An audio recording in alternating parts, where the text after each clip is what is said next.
how to grow your business's capacity.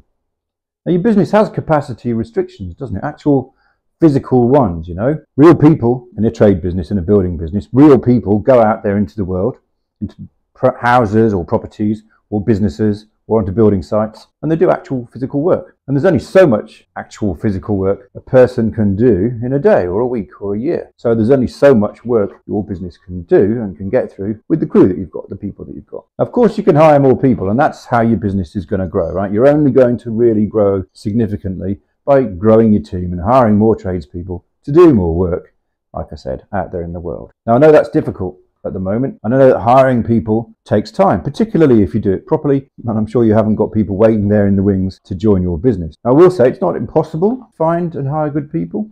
It's tricky at the moment.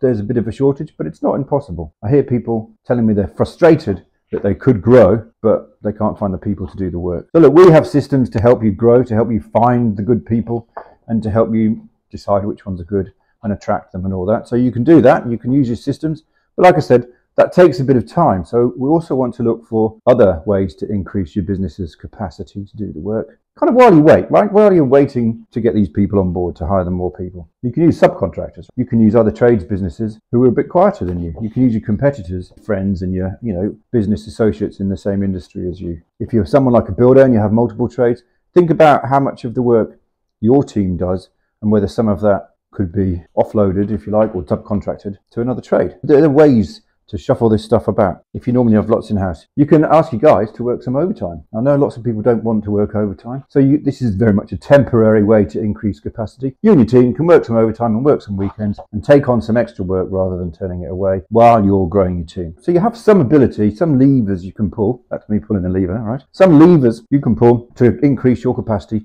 while you're hiring, while you're growing your team, kind of the long way. But your real life tradespeople aren't the only places you need to grow capacity in your business, are they?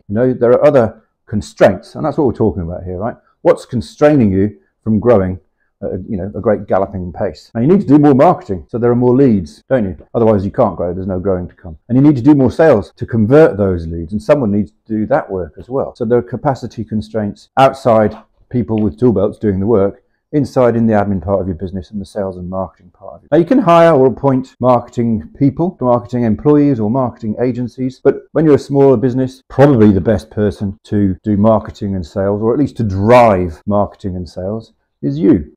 Remember that sign? America needs you, right? Your business needs you. So, which probably means you need to increase capacity in you, right? You need to increase your capacity to do that kind of work, the marketing work, the sales work.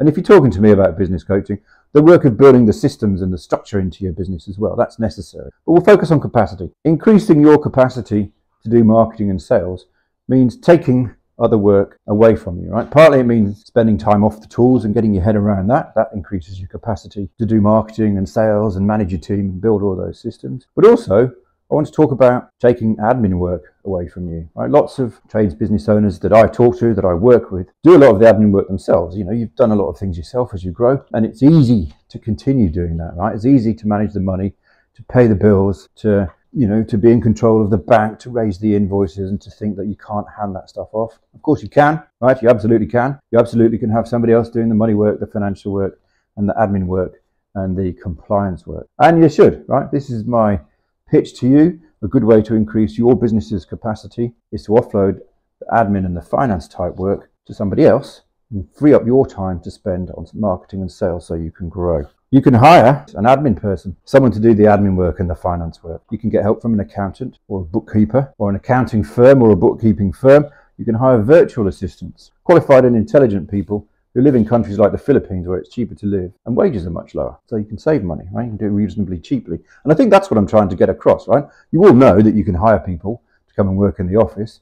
You might not be aware that, you can have someone in the Philippines for $1,000 a month or less, or maybe two, right? Much less than you'd have to pay an Australian who would be needing $1,000 a week, for example, to do full-time work. Okay, so there are different things available to us now. You can hire someone directly. In the Philippines, there are job sites you can go to. You can hire someone directly, or you can use agencies to hire and support and train and manage someone for you. It costs more, of course, doesn't it? But it takes work off you and it makes that transition and that kind of hire easier. So you have choices, right? You should make them. Don't limit yourself to just hiring a whole person or even a part-time person, think about your many and varied options. Why don't you ask for our worksheet on resourcing your back office? So yeah.